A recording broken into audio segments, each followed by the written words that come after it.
pouvoir, des personnes influentes. Oh oui, des personnes influentes. Est-ce que tu peux l'acclamer? Le Dieu qui change nos destinées et la destinée de nos enfants. C'est Jésus. C'est Jésus. C'est Jésus. Amen. Prenons nos places. Pendant quelques 20 minutes, je veux parler de la part de Dieu. Un message puissant. Un message qui ne va plus te laisser comme tu étais.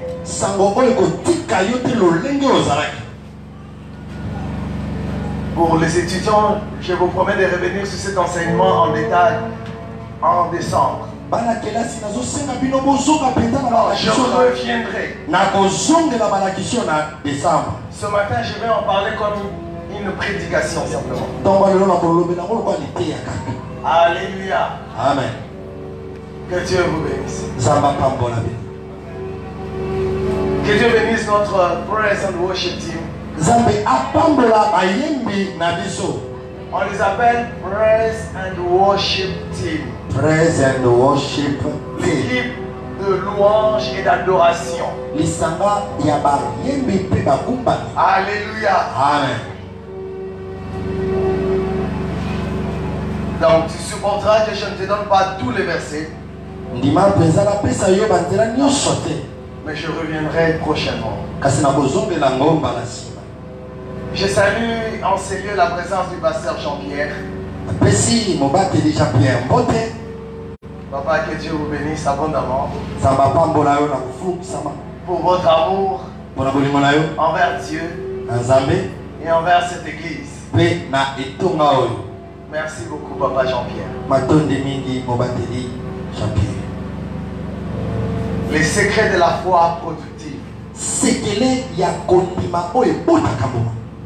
Les secrets de la foi productive. Avant d'aller un peu plus en profondeur, écoute-moi très attentivement, que Dieu donne l'onction à notre interprète.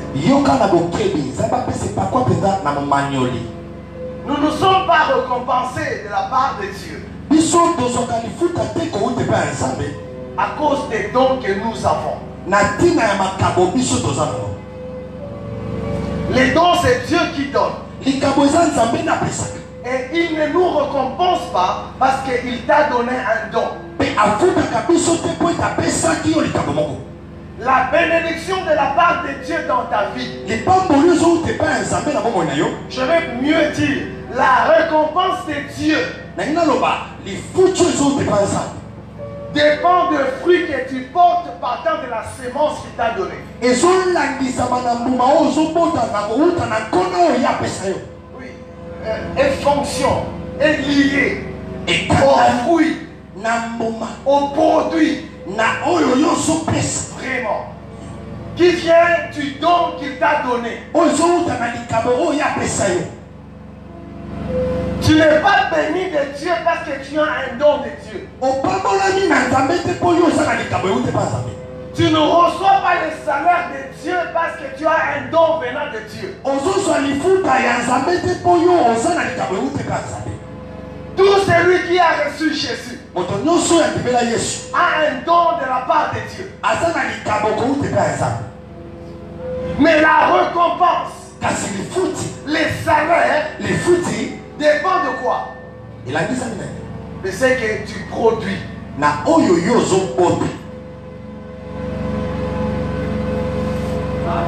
Tu as reçu un don de Dieu. Un don de prophétie. Un don de miracle.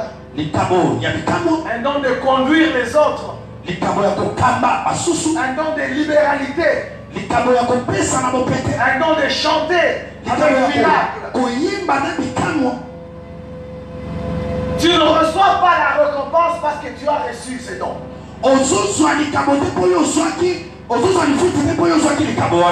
Mais tu reçois la récompense en fonction de ce que tu fais du don.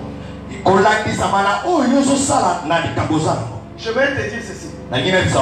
On ne mange pas les dons. En d'autres mots, on ne mange pas les potentiels. Ah oui, c'est ça. Les capacités que tu as, on ne mange pas. On mange ce que tu fais des capacités que tu as.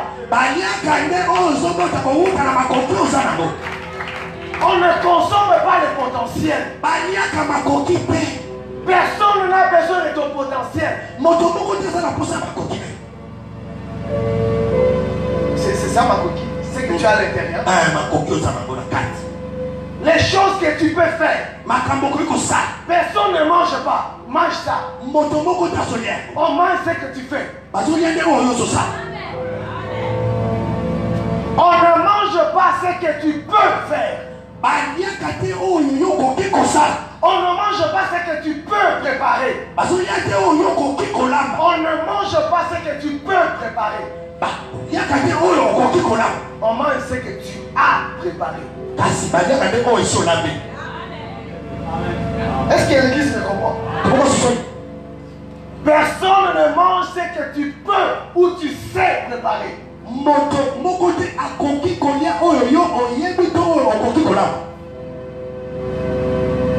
Mais on mange ce que tu prépares. Alléluia. Amen. Tu recevras les félicitations, non pas à cause de ce que tu sais préparer, mais tu recevras les félicitations en fonction de ce que tu as préparé.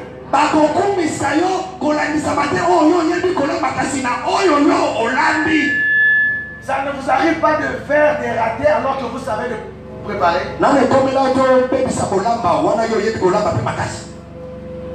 Alléluia. Ça ne vous arrive pas de faire les ratés. Mais c'est quand tu as bien préparé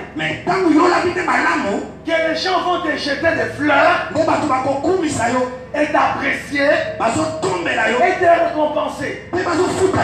Ton don peut te créer des problèmes. Je reprends. Le potentiel que tu as est une source potentielle de problèmes dans ta vie.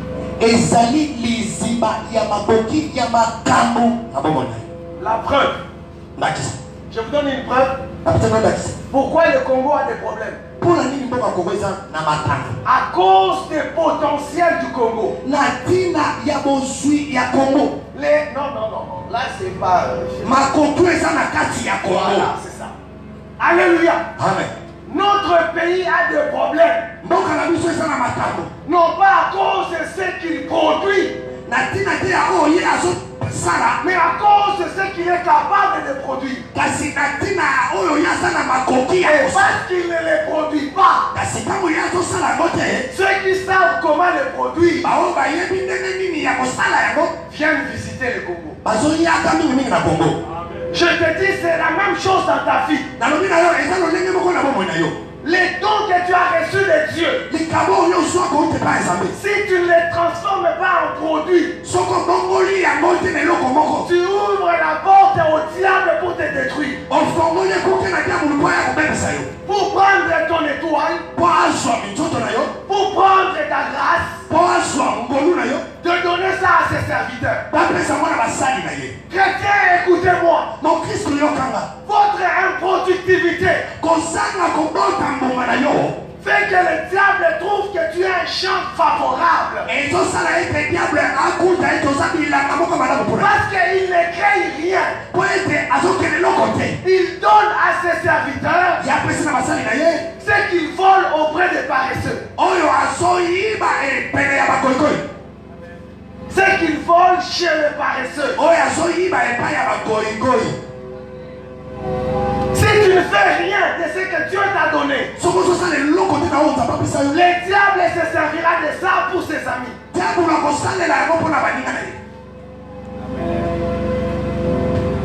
Alléluia. Amen. Acclamons d'abord le Seigneur. Acclamons le Seigneur. Acclamons le Seigneur. Yes. Les fêtes, silence. Les enfants, silence. Kimia. Écoutez ça. Yoka. En recevant Jésus, tu reçois les dons, les potentiels d'être puissant financièrement, matériellement, spirituellement, physiquement et dans tout domaine de la vie sur la terre.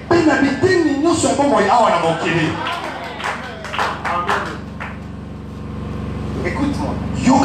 Le Congo est un pays potentiellement puissant. Mais dans la réalité pauvre. Tout chrétien est potentiellement très puissant. Non, il est potentiellement, il est. N'importe lingala illimité. Bon, vous avez compris. En recevant Jésus, tu es qualifié. Non, tu es qualifié. Au long de l'année, tu es bon. Ah non, vous avez compris. Écoutez le français est plus clair. Quand tu reçois Jésus, tu es qualifié pour être l'homme, la femme la plus puissante sur la terre.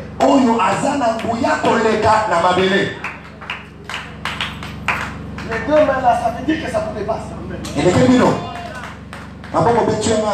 En recevant Jésus, tu es condamné à être l'homme, la femme la plus riche du monde. En recevant Jésus, tu es condamné, qualifié pour être l'homme, la femme qui a la plus meilleure santé sur la terre. Ça, c'est que je viens de dire. Ce n'est qu'un potentiel.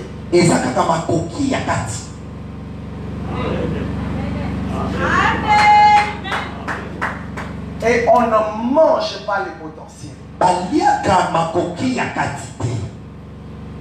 On ne consomme pas les potentiels. Écoutez, dans le livre de Genèse, il est dit ce qui suit. Lorsque Dieu a créé les arbres, il a mis dans chaque arbre la semence pour que l'arbre se reproduise. Que ça produise des fruits.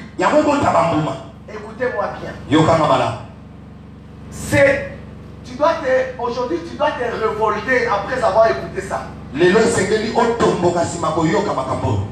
Il a mis, lui Dieu, les potentiels pour produire.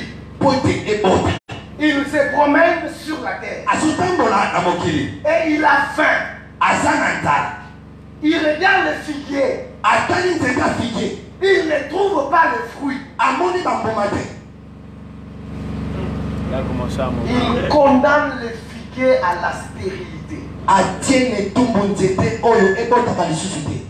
Si tu ne travailles pas pour convertir ton potentiel en produit fini,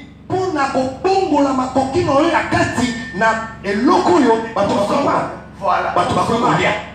Si tu ne convertis pas les potentiels que Jésus a placés en toi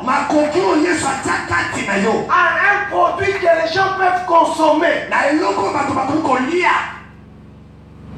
tu causes la stérilité dans ta propre vie.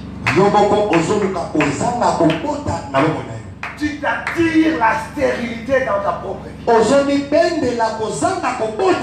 n'as pas compris. La Bible dit, Jésus a maudit les figuiers. Jésus.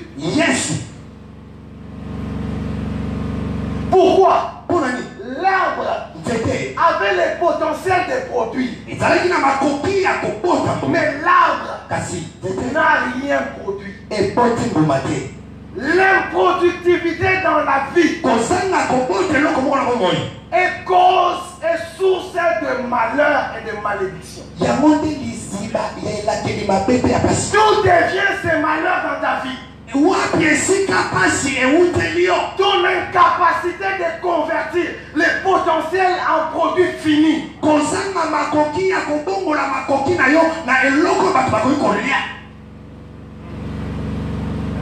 D'où me vient ces malheurs? Est-ce que tu sais que tu es un homme, une femme potentiellement puissante?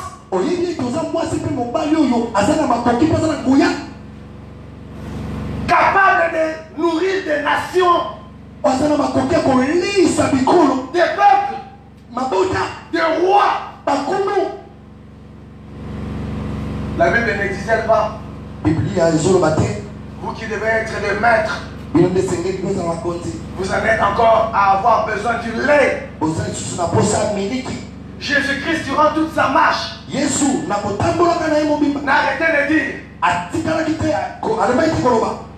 jusqu'à quand vous supporterai-je? Il attendait que ses disciples portent le fruit en étant en contact avec Jésus. Ils étaient toujours à attendre de lui que lui fasse. Non. Chrétien, Dieu veut que tu produises ce qu'il a mis en toi. Que tu convertisses le potentiel en produit. Je bénis Dieu ce matin. J'ai découvert que dans cette église, on a suffisamment de potentiel. Et voilà ce qu'il y a, et vous avez la leçon. Vous avez travaillé vendredi et samedi, n'est-ce pas? Vous avez vu qu'ils ont travaillé. Est-ce qu'on était à la répétition? Non. Vous avez constaté, n'est-ce pas? Qu'est-ce qui se passe? Pour convertir les potentiels en produits, ça demande du travail. C'est ça le problème du chrétien. C'est là le problème. Les chrétiens congolais en principal, généralement, ils veulent voir les choses se faire comme ça sans aucun travail. Pour que les cuivres servent à quelque chose, il doit passer par le feu. Il faut un travail dur. Sans travail dur, ton potentiel ne va jamais servir. Travaille ce que Dieu a mis en toi. Travaille ça. Fais des exercices. Fais travailler ce qui est en toi. Et si les gens consomment ce qui est en toi, la pauvreté sera un étranger pour toi. Si tu travailles les dons qui est en toi, le manque sera un étranger pour toi.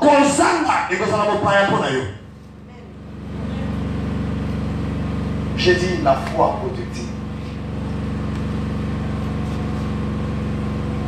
Écoutez-moi. La Bible dit dans Hébreu 11, le verset 1. Hébreu 11, le verset 1. Dans la version catholique crampon. La version de la Bible catholique crampon. Ça c'est dit grand pompe catholique Bible. Ok. Il a dit ceci. La foi Kondima. est une substance. Et ça m'a coûté. Non, non, substance, c'est une matière. Et ça, et logo yo. Écoute-moi. Yoka. Pardon, ne cherche pas dans la Bible. Je vous ai dit, on va revenir en décembre. Écoute-moi quelque chose. La foi Kondima. n'est pas une émotion. Et c'est logo te ya mabani. Non. Te. La foi n'est pas sensationnelle. Et c'est logo te simba kamoto. Vous savez, les gens, les Congolais généralement, Boyebi, Congolais. quand ils ont bien chanté, ils ont bien dansé, Donc, bayebi malamu, babini malamu. ils disent que maintenant il y a la foi. Alors, bisiko ne kondima. Ezali. Non, Te. non. Te. Un producteur chrétien Motoyo abotaka mo. doit savoir ce que je suis en train de vous dire maintenant. Et c'est là yeba on a fait tabelo siko. La foi Kondima. n'est pas une chose imaginaire. Et c'est loko moko libani sonte. La foi Kondima. est une matière. Ezali te loko.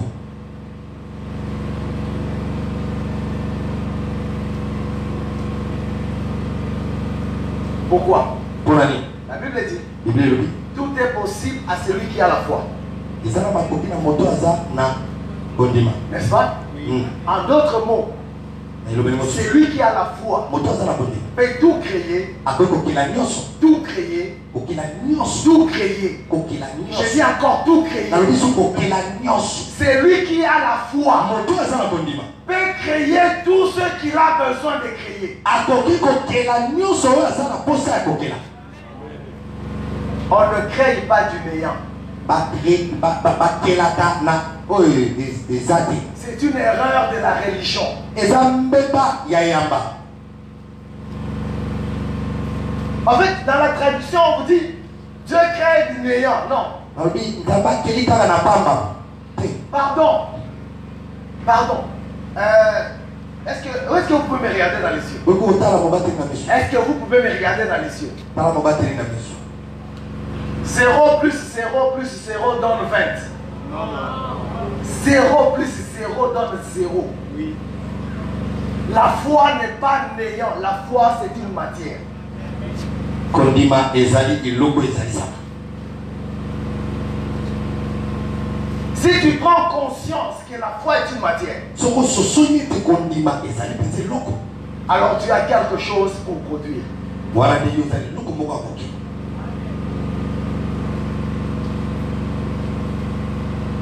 Ça ne passe pas encore. Na continue. Deuxième niveau. Primero. La Bible dit que la foi vient de ce qu'on a. Bible lobi te kondimezo. Et ce qu'on entend vient de la parole de Oyo tozo tozo ta banza. Christ. C'est dit de Christ. Troisième niveau. Primero misa. Tout ce qui existe a été créé par quoi? Nyonso ezali sama. Ekela baki nani? Na liloba.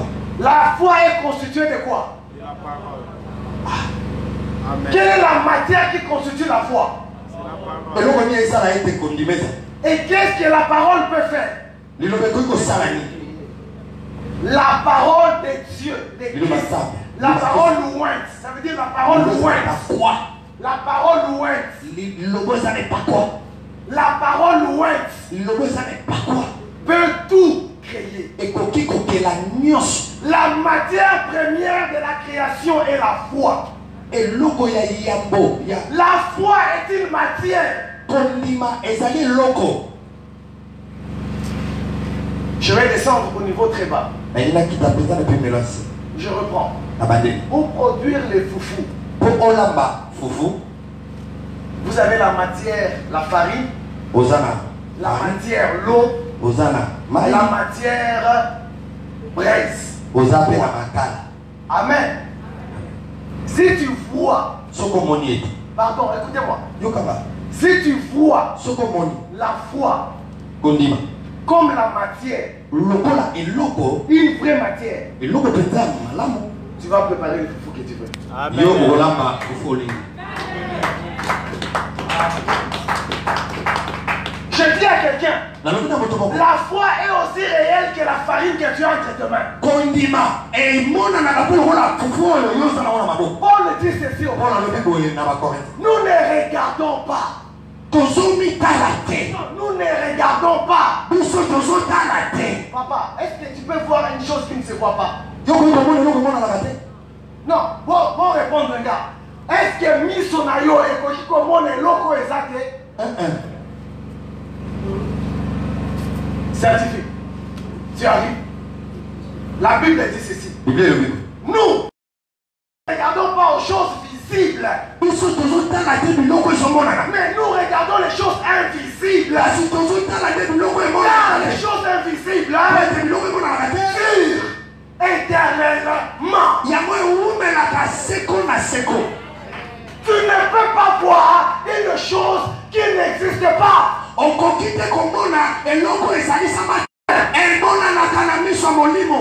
Et les chrétiens sont bloqués souvent à ce niveau-là. Écoute-moi. Pourquoi je parle de ça? Si tu ne vois pas ta guérison, elle ne viendra jamais sur la terre.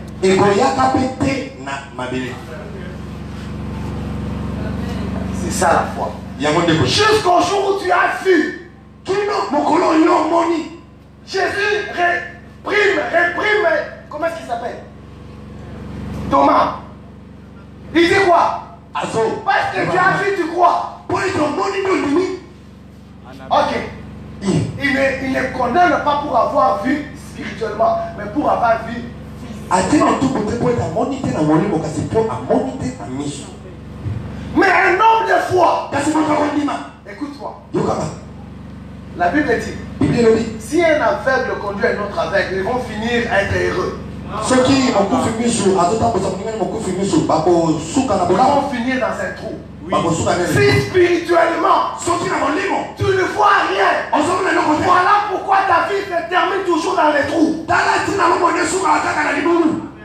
Qu'est-ce que tu vois avec tes yeux spirituels? Parce que la foi est une matière, est une substance. Il faut la voir. La foi est invisible aux yeux physiques, mais elle est visible aux yeux spirituels. Paul dit, nous ne marchons pas selon quoi? Les yeux physiques. Mais nous marchons avec les yeux spirituels. Ceux qui marchent en voyant l'invisible avec les yeux physiques, ce sont ceux qui connaissent les miracles. Amen. C'est trop mathématique. Oui, j'ai dit au douteur cartésien. Je vais dire ceci. La foi n'est pas émotionnelle, mais la foi est rationnelle. Jusqu'à ce que tu amènes ta vie, ta foi au niveau rationnel, tu ne vas pas opérer miraculeusement. Amen. J'arrive. La vie chrétienne, dans la vie chrétienne, les choses ne se produisent pas au hasard. Non. Hasard. Accident.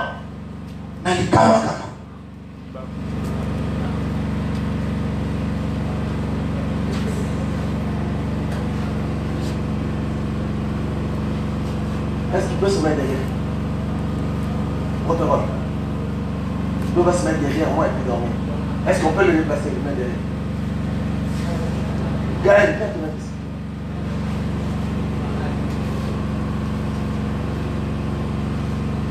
Alléluia. Vous avez demandé de chanter un peu plus, non? Vous pouvez me donner encore 5 minutes? Oui. Déplace-toi, mets-toi derrière. Mets-toi derrière. Impossible. Je parle des choses aussi profondes. C'est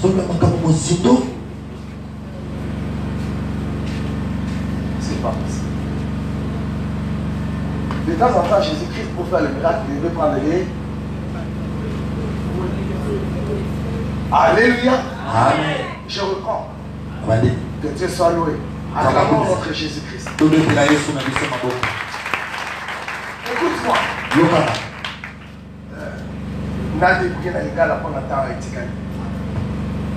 Ceux qui condiment yo, ils ont mon alilobaté le coup le monde a fou yo lamba. Pour qui produire et l'autre côté que pas na Yesu. Il faut au monde makambozo luka. Au monde yango na miso olimo, au monde yango, au simbi yango. Yango na ne ko mema e ko ya awana se ya. Bide lo bibo. Et l'autre nyonso ke la mana liloba. Et l'autre nyonso liloba mutute. Liloba ya Yesu Kristo. Amen. Ok. La Bible dit, Pierre, sur la base, non de l'information que tu as, mais de la révélation que tu as, je te donne les clés. Oui. Bien aimé dans le Seigneur, à chaque situation de la vie, il y a une parole appropriée. N'importe quelle parole n'opère pas dans n'importe quelle situation. Pour avoir la matière appropriée, il faut d'abord avoir la révélation. C'est ce que j'appelle la foi. La parole, la foi, c'est une et même chose. Et la clé. Alléluia. C'est lui qui a la parole, a la clé. C'est lui qui a la clé, a la foi. Il peut tout faire. J'ai dit quoi? Il peut tout faire. Mais pour avoir la clé, il faut avoir la révélation. Et pour avoir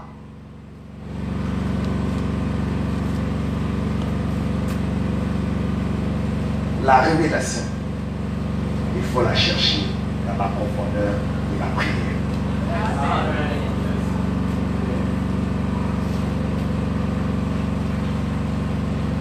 La majorité, je pourrais dire 90% des chrétiens, papa, sont à la surface et non à la profondeur. Et ils n'ont pas de clé.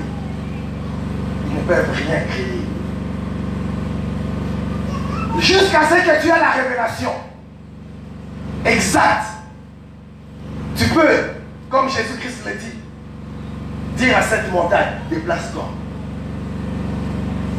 Tu peux dire à cette situation, change. Sur la base de la révélation. La révélation n'est pas donnée au bébé. Non. La révélation n'est pas donnée à tout le monde. Non. Nous sommes tous chrétiens. Mais nous n'opérons pas de la même manière sur la base de la différence de quoi? Des révélations. Beaucoup de chrétiens ont l'information sur Jésus. Très peu ont la révélation sur Jésus. La révélation n'est pas donnée au bébé. La révélation est donnée à ceux qui restent attachés à la personne de Jésus. Pas de ceux qui le matin il est attaché, le soir il est détaché, le lendemain il n'est plus attaché, et puis 2 jours après il revient attaché. Tu ne recevras pas la révélation.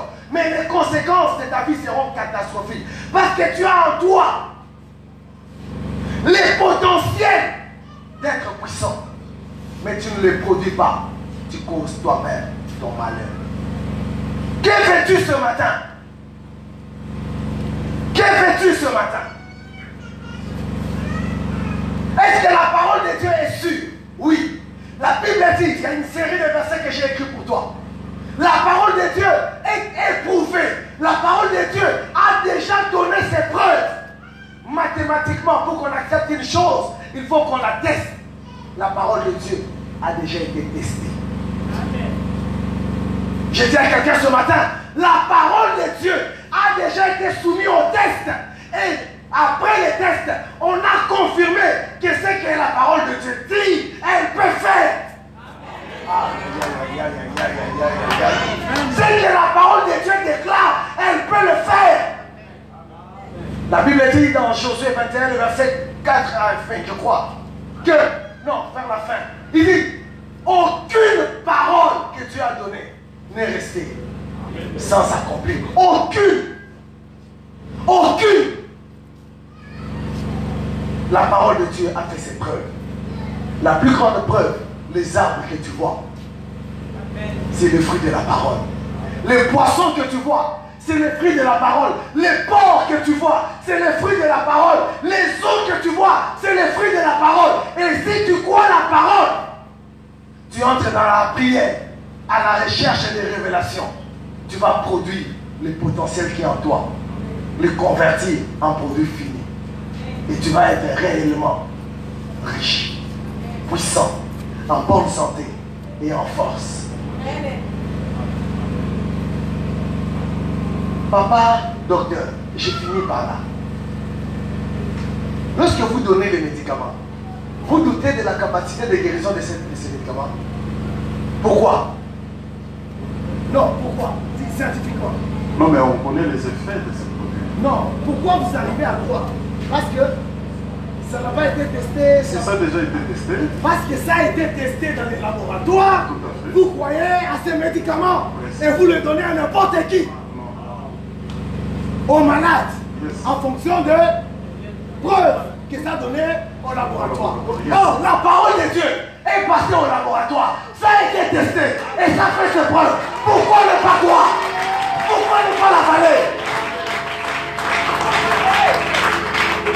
Pourquoi tu doutes? Pourquoi tu doutes? Pierre, pourquoi tu doutais? À cause du doute, Pierre a commencé à s'enfoncer. La Bible dit, il a commencé à s'enfoncer. Les doutes te rendent spirituellement aveugle. Et tu finis dans un trou, acclamant la parole de Jésus. Ce matin, quel choix tu vas faire? De continuer à douter la parole? De te réjouir parce que tu as le potentiel? Ou de te mettre au travail et de chasser les doutes pour opérer selon la parole? Inclinons-nous dans la prière.